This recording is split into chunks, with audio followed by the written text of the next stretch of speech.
Hello, and welcome to the Teacher Ready Alumni Association's webinar on special education. This webinar is going to be on the differentiation of instruction, particularly on looking at the differences between accommodations and modifications. I'm Dr. Miller, and I am thrilled to be able to talk to you today about special education. My background was in special education. I taught for many years in elementary and high school special education. I've taught a wide range of special education students, from self-contained settings where I worked with moderate, severe, profound, medically fragile students, all the way up to working with students in regular ed classrooms, just offering some additional assistance and instruction. So I'm happy to talk to you today about this topic and to answer any questions that folks may have about what's going on in your classroom and how you can use accommodations and modifications for your special needs students.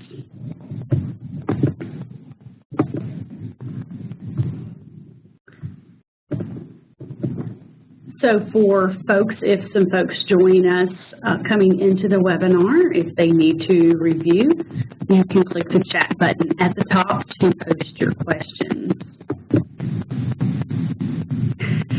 So differentiation of instruction can occur in two different ways, through accommodations and through modifications. And I know at times it seems as if these two words are synonymous. However, they really are not synonymous, and it's very important to know the difference between the two. An accommodation is when you make a change in how you teach a particular student, or how you are going to test that student or assess that student. But the key component for accommodations fall in the fact that the standards that you're teaching those students are the same standards that you're teaching everyone else in the class. A modification, however, is different. If you modify the curriculum, this is when you change what you expect a student to learn. So this means you're changing those standards, at least for your grade level. So you're reducing the learning expectations for that particular student. These can be changes in instruction or changes in assessment. But the key component is they do change the standards for your grade level for that student. And I love the great saying that Mandy put at the side, fair isn't everybody getting the same thing. Fair is everybody getting what they need in order to be successful. I love that saying, and it is so very true. Oftentimes, we don't stop to think about that different students need different things to be successful. And this is not just special needs students that we're talking about. If we're looking at an accommodation, this is something that you can do with any student who's struggling in your classroom, be it if they're struggling overall, or possibly even in just one content area. For example, maybe you have a student who's struggling in just math. Accommodations can be given to anyone who needs accommodations because you're not changing the standards. I like to think of accommodations as just good teaching.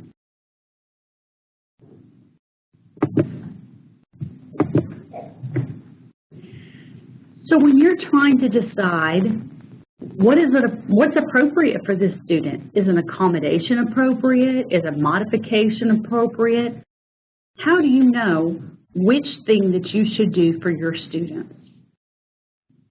Well, as we just talked about, accommodations can be used for anybody. It can be used for that student that we just talked about who's struggling in math. It can be used for an English as a second language student. It can be used for a student who's been out sick and is struggling to get caught up. It can be used for anyone. However, modifications cannot be given to just anyone in your classroom. So accommodations are your decision. Although sometimes accommodations can be legally mandated through IEPs and 504 plans, you can use them additionally for other students based on your thoughts and feelings and your data in your classroom. However, modifications can only be used for those students who are authorized to have modifications. So these are going to be maybe students who are undergoing an intervention at your school. So what that means are students who are maybe being referred or considering to be referred for special education. They may be in some type of an intervention committee. There are many different terms for this. Some call it a building-based support team. Others call them intervention teams. Others call them referral teams. Many different names, but the premise is the same.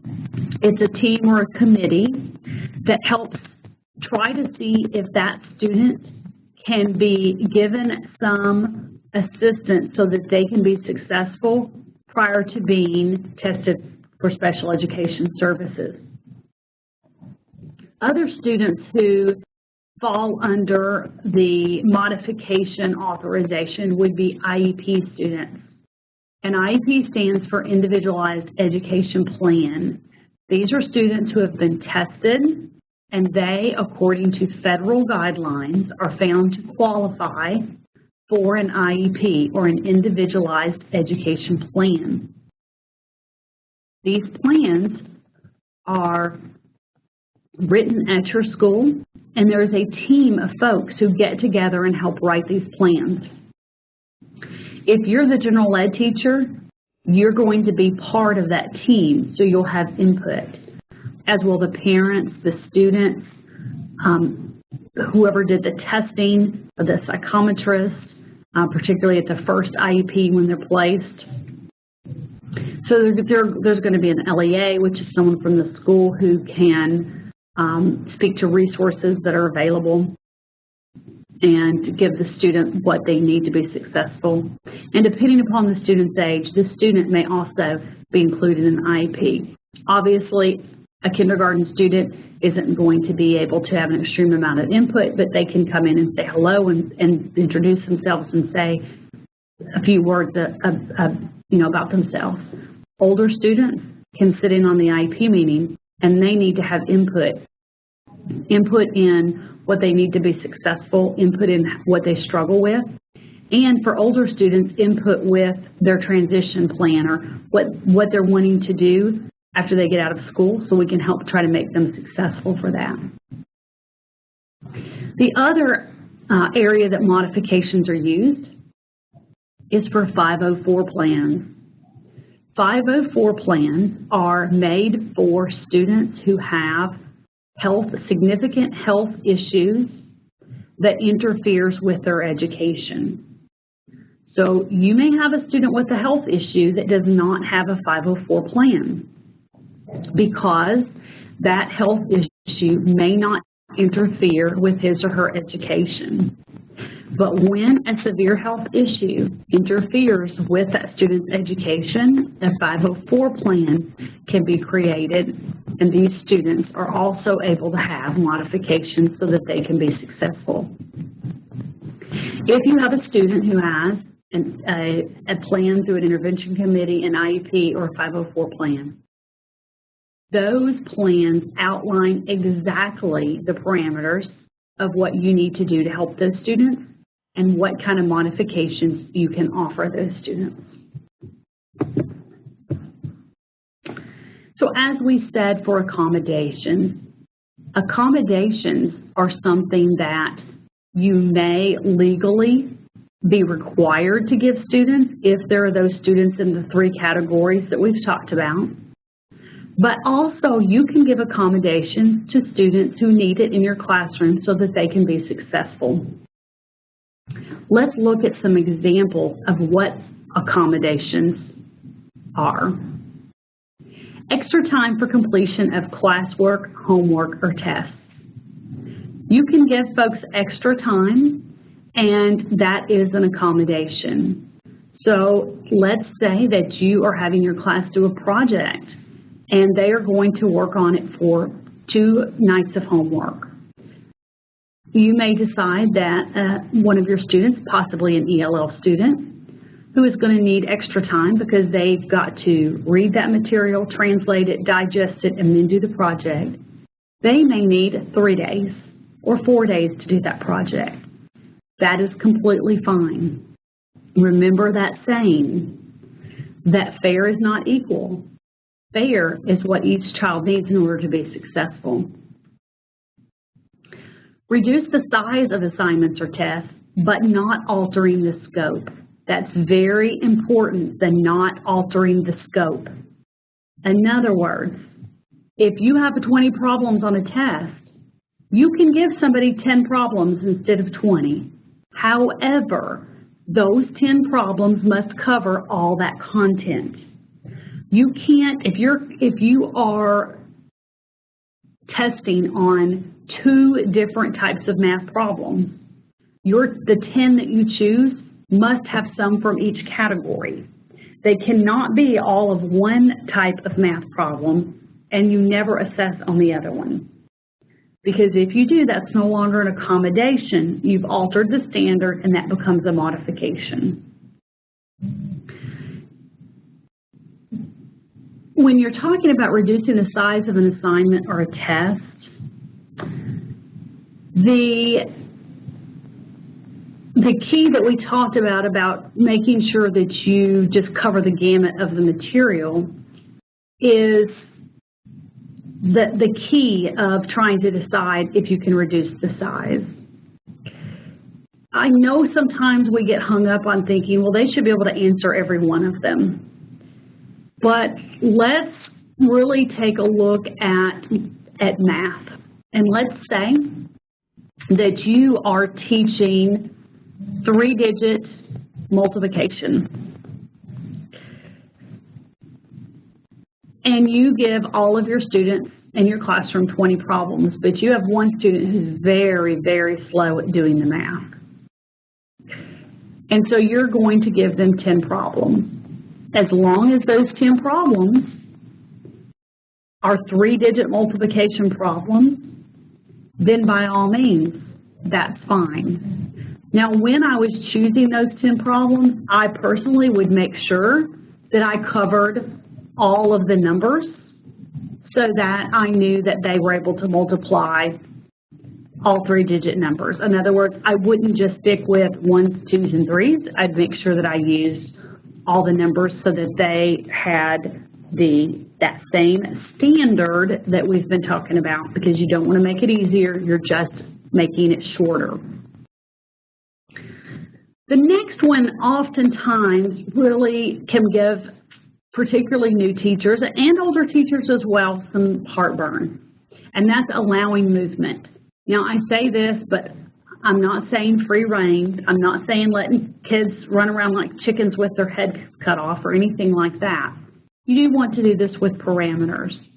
But if you have a student that is possibly ADHD and they need to wiggle and move, then you're going to get a lot more out of the student if you let them wiggle and move. Now, of course, that can be a distraction in their desk when they're hopping up and down out of their chair and they're putting their feet in their chair and they're standing beside their chair. But If you give that student some parameters of where they can stand up, then they're going to have an opportunity to get those wiggles out without getting in trouble.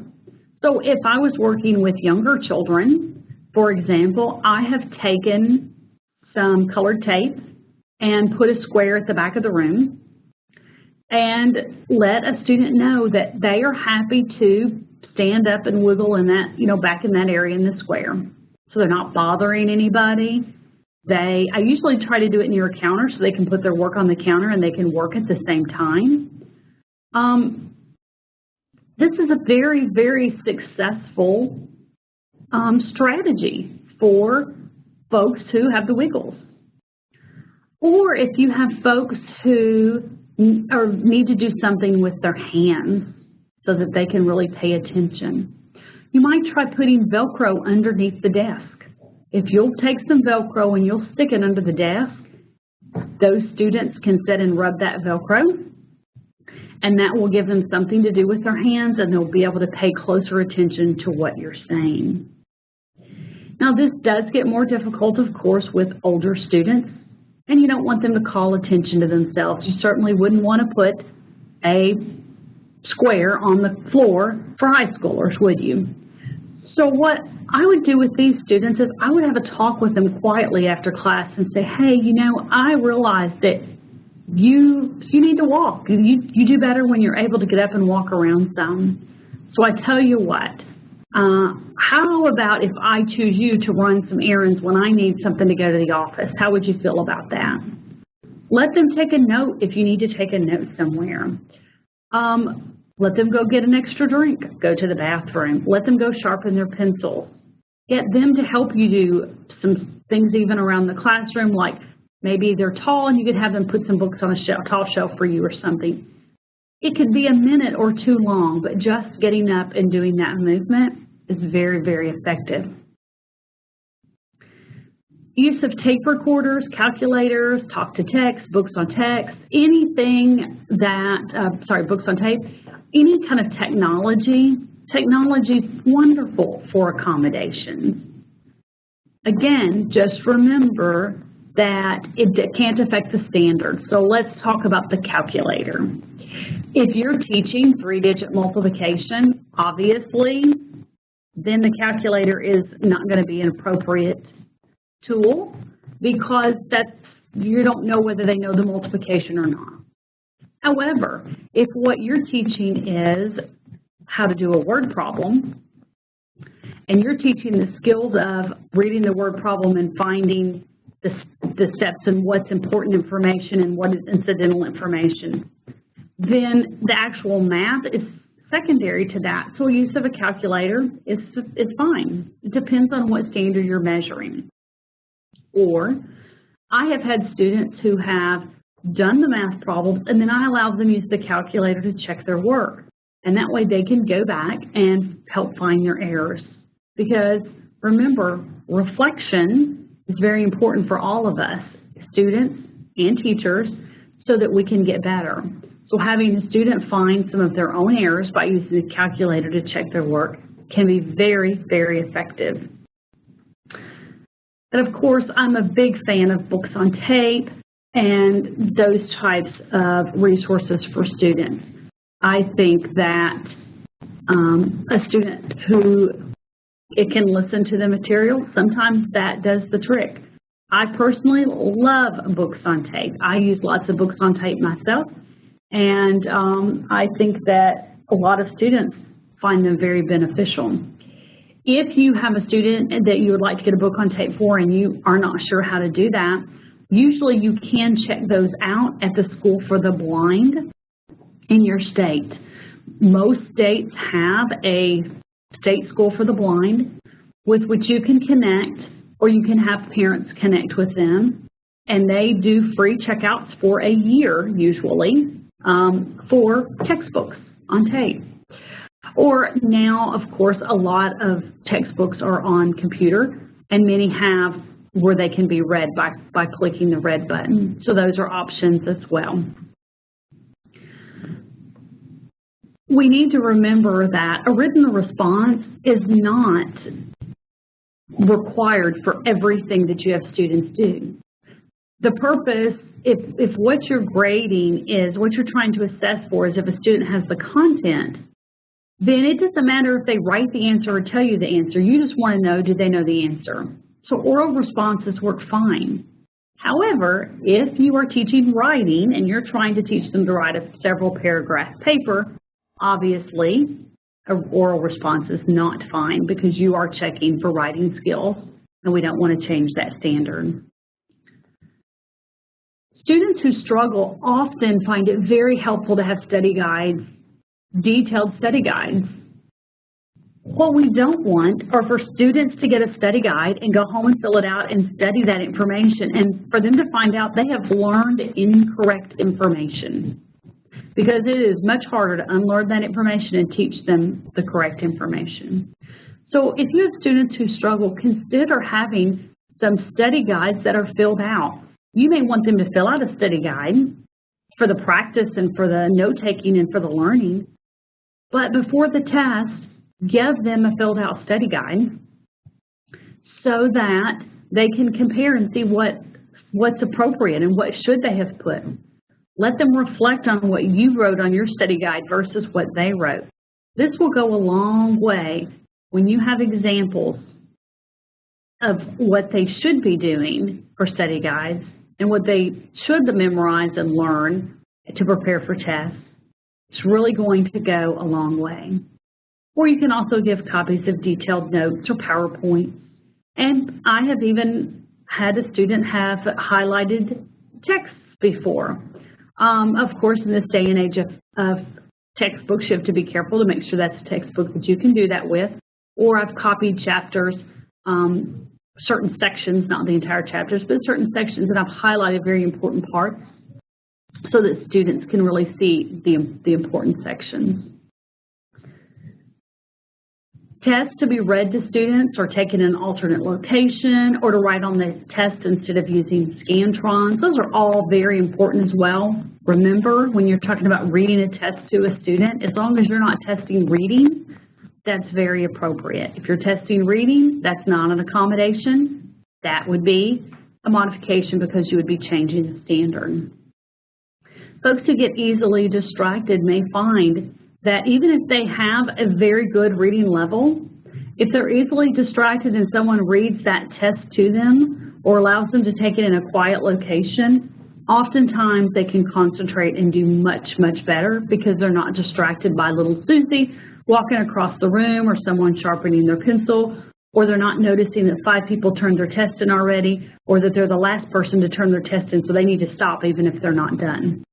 So you can alleviate issues like that by working on a plan for taking tests in an alternate location or possibly reading the test to the student. In this day and age of electronics, we often use Scantrons for tests. However, let me caution you that any students who have any sort of visual issues, be it literally vision problems or even some spatial issues, are going to struggle with that. Students who are easily distracted may struggle with that.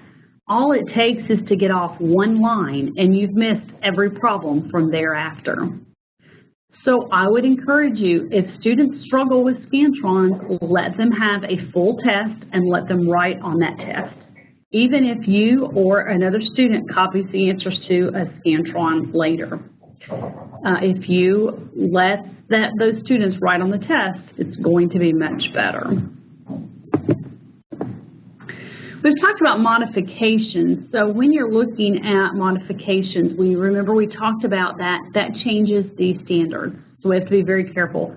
You cannot do modifications unless you are legally allowed to do so based on one of those 3 categories that we talked about for folks who are in an intervention committee or folks who have an IEP or 504 plan. So there are many types of modifications.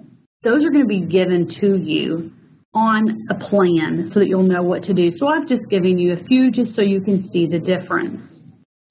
Reducing the amount of material being learned, writing 1 paragraph instead of a 5-paragraph paper. Shortening a spelling list. Instead of students learning 25 spelling words, they may learn 10.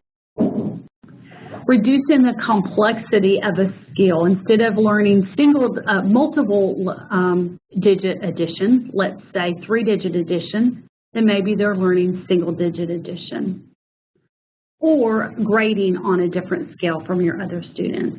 As you can see, all of these are examples of modification, but those would be given to you on the modification plan. Please remember, when you get these are confidential information. This is not something that you're going to leave out on your desk. These are going to be locked up, and it's not something you discuss in front of other students. If you need to discuss it with that student, you do it in private. It's not for everyone to know. Now, there are some legal implications when you're talking about modifications and accommodations. If you are given a list of accommodations and modifications that you're supposed to use by one of those 3 committees we've talked about, then it's very important that you follow them precisely, because if you don't, legal action could be taken against you. So how do you make sure that legal action is not taken against you? Well, that's record keeping. Here is where record keeping is going to be the protection that you would need to make sure you can show that you did what you were supposed to do.